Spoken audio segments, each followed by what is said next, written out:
Hi guys, today I'm gonna show you all how to manage a sound input during screen recording on Motorola Edge Plus.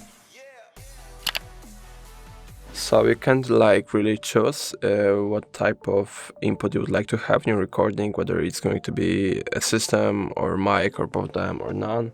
The only thing that you can do is just start the recording and then you can either mute or unmute your microphone. So right now it is muted. Right now, you can choose. So you can choose microphone, alright, system sound, both of them, or none of them.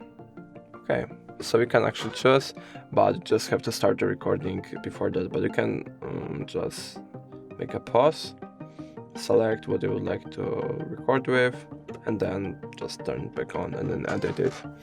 And that's going to be all. If I helped you, please leave a like and subscribe. And if you have any more questions, let us know in the comments.